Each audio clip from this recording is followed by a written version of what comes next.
What's going on, everyone? Welcome back to another episode of Landing on the Plains, all things Auburn football from someone who really lived it.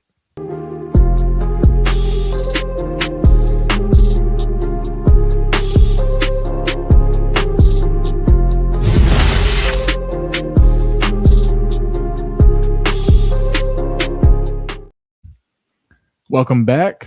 I am your host, Chandler Wooten, former linebacker, team captain, and NFL vet, and this is Landing on the Plains. And we got another good one for you today. And we've got quite a bit on our plate because your Auburn Tigers remain scorching hot again and again and again and again and again on the recruiting trail, knocking this phase out of the park, picking up 6 commitments in the last 5 days. I'm going to get into why it's okay to be excited and why you should be excited and talk a little bit about some of my favorite recent commits. So let's jump straight into it. Since our last episode, Auburn has again picked up 6 commitments in 5 days, highlighted by edge rusher James Pace, and now today a commitment from wide receiver Deshawn Hall. Also got guys that I like, committed and added to this class as well, like Nasir Banks out of Powder Springs, Georgia. And I know he plays really good competition. He comes from my neck of the woods, and so I can vouch. His team is a rival of mine. Coming out of high school, we played every single year, and so I know they play the top of the top competition. And so, when I watch his film, he's a guy that I like, and so that was a really solid pickup for this staff as well. But like I said, man, wow, it's kind of unbelievable at this point. What this staff is doing, and it seems that it's almost to be expected at this point. And so maybe we should raise our expectations for this staff, right? Like maybe some of this stuff shouldn't be coming as a surprise to us, at this point. And so, man, big time commitment today as well from wide receiver Deshawn Hall out of Alabama. But before we get into that, I just want to highlight, just kind of what this staff has been doing and building this thing the right way, because I think, especially with the last, coach that we had and the roster construction, maybe it was a little lopsided in our priorities and what we were prioritizing. We had the playmakers, things of that nature, but we were lacking in other areas. And I think this staff came in, identified, some of our weak points, where we needed to really improve. And it's very evident in this recruiting class. And so from me, this staff gets an A+ for this phase, this and what I see as phase 2 of, the year. And what this staff just did with this front 7 in this cycle, like I gotta highlight it, especially on like in front 7 and on defense is incredible. Just what they did in this cycle alone. Like you're talking about an edge rusher and Rion Jackson and a guy in James Pace who they just added. And inside, you got a guy like Donovan Moore and Nate Campbell. And linebacker, you got Isaac McNeil and Kareem Palmer. So like you're talking about pretty much a starting front 7 one day, in one recruiting cycle. And James Pace, as I just mentioned, capped it off this past Friday. And so you're looking at a staff who they have the blueprint. They've identified, what we need, and they're going out and they're getting it. And I mentioned this as well, not just sticking to what is traditionally known as our stomping grounds. They're going out and getting these guys. They're identifying talent, the guys that they like, and they're going to get them. And so this staff is building this thing from the ground up the right way. And I haven't even mentioned, the key pieces they added in the offense as well. You got a blue chip offensive tackle. When's the last time we could say that? Coming to Auburn, one of the top running backs in the nation. And so, yes, we should be excited. And I get it. Like, I understand, like, the last 5 years in particular have been tough, been excruciating, maybe even torture. But, like, I feel like it's okay for fans to be excited at this point and to believe and to start to have hope again.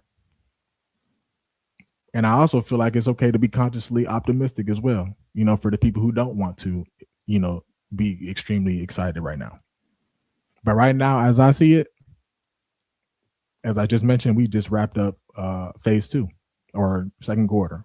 The first phase being that winter time, off-season workouts, this new staff coming in, establishing their culture, which led into spring practice.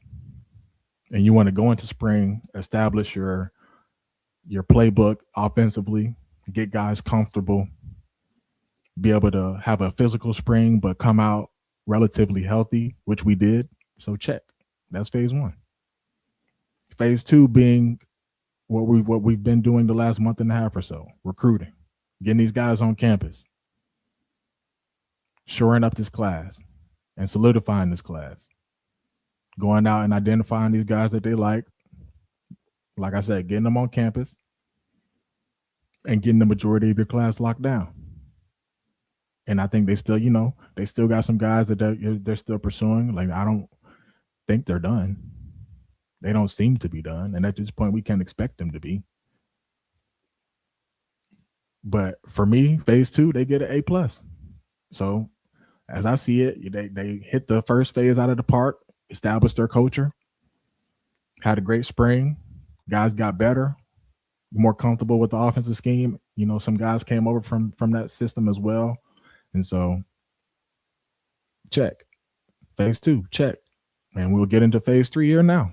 Continue to work out throughout the summer and go through a good physical fall camp where you really find out who you can trust, the guys you can depend on, lean on, when the going gets tough.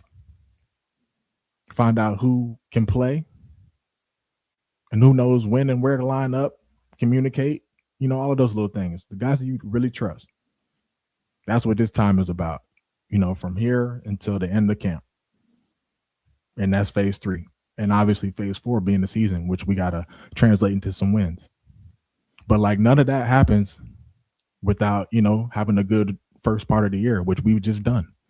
And so I think that's why we should be excited, because nothing else matters until you do the work that leads up to that. And so I think we're sitting in a fantastic spot at this point. Fantastic spot. And everything is about momentum, and it's contagious. And that's what a lot of people don't realize, momentum and these things and good vibes and that stuff goes a long way. So this staff is doing a phenomenal job, continuing to keep this thing rolling, man. Like I said, 6 commits in 5 days is incredible. And, just a lot of talent over across this class, And I think really just capped it off for me today, and picking up a guy like Deshawn Hall. Because when you look at, you're talking about 6'5", 190, with room to grow.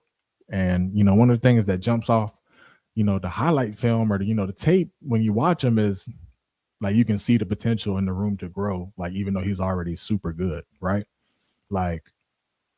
You don't really see too many blocking clips on highlight tapes, but he's got plenty of them on his. And it just made me think, man, this dude is 6'5". He's already got the knack and the willingness to block on the perimeter and things like that, do the dirty work. Then it's I know he'll get with a receiver coach like Cody Burns, and Cody Burns don't play by that blocking. Cody Burns, he gonna make them boys block. I'm telling you, they drilling it in practice, and they gonna have to do it in the game. Yeah, he's not going. So just his physical presence, and at the very worst, he's going to be an amazing red zone threat. But this is a good dude with the potential to be a future, one day 1A 1B type of receiver in the SEC. He has that kind of skill set, that kind of toolbox. You look for the tools in these guys. You look for what you can expand upon. Obviously they'll get on campus, they get bigger, faster, stronger, and you can teach them, X's and O's and things like that, and technical things to get better. But coming out of high school, you're looking for the tools, and Deshawn Hall has the tools. He's got the tools. He can run, he can jump with the best of them and come down with it. So that 50-50 ball really isn't 50-50.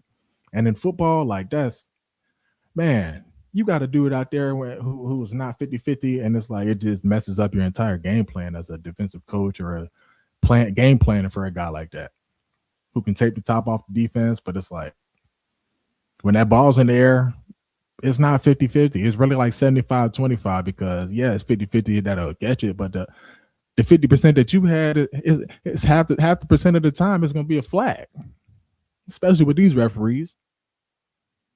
So it's not 50-50. So a guy like that, in a system like this where they'll spread you out, man, and he'll be able to. And one thing, not to get sidetracked, that I noticed about him, he got a little twitch to him, like he's got a little wiggle. And so, like, normally you don't really 6'5", like for him to be a little twitchy like that, that's some good stuff there. Like he's got the tools, like I said, man. You can see it jumping off the screen, and so that's a dude that I'm really excited about. They picked him up here about 2-3 hours ago, and so major pickup for Auburn and this staff. Cody Burns, wide receivers coach. I think he'll do a really good job with a guy like that. So major pickup for Auburn, and man, to continue to keep that train rolling. And another guy that I really like as well, who hopped on board last Friday, James Pace, out of Maryland. And Auburn is creating a pretty nice Maryland to Auburn pipeline. This one being the third or fourth in this cycle alone. And we know, defensive coordinator DJ Durkin has history in the state of Maryland, but doing a really good job of going there and getting guys that they like. And James Pace is another one. He's another good one. And he's got physical tools that I talked about as well. I'm talking about 6'3.5-ish, 225. And the one thing about him, like when I cut his tape on, is again the room to grow. The room to grow. Like he's nowhere near a finished product. And I think that's one of the most exciting things about him, because he's already really, really good. But then when you cut on his tape, you can tell like he needs to get a little stronger, and just the way that he takes on some blocks. But like the explosiveness, the first step, like all of that kind of stuff is there. All of that kind of stuff is there. So the toolbox is there, and the strength will come. Now, that's not a knock on him at all. Like the strength will come. Like he's just, going into a senior year in high school. So when he gets into a college weight room, like he's a guy who is gonna, demand some attention, because he's one of those dudes who's going to come in his first year, put on 10, 15 pounds of muscle, and you got a freak on your hands. And there's quite a few people in this class who is like, man, all they need is a little bit of development. And I mean, that's everybody, especially coming out of high school, right? Like that's obvious, but just some guys who, hey, once they get in that college weight room program, we've got some problems on our hands. And so I think that's a very telling sign of this staff, and that they can identify talent, identify guys with the tools that I've been talking about, and they can go and get them. And so I think at this point, we've got to trust this staff's ability to evaluate, ability to go out and recruit, and ability to obviously reel guys in. I know I talked about the defensive front seven as well, but that's not even to mention, some of these other guys that they brought in, some guys offensively. You like building the trenches. Like this is something that I've been harping on for such a long time. Like it feels good. Like this is why I'm really excited. Like I know we just got a brand new shiny two-way receiver today, but it's like guys like James Pace, guys like Rion Jackson, guys, like Leighton Von Brandt, like guys like Donovan Moore. Guy, we just rebuilt our offensive and defensive lines in one cycle.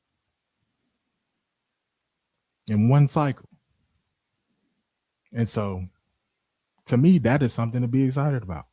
And I know people will try to, oh, you guys haven't won in 5 years, or they're going there to lose, Man, whatever.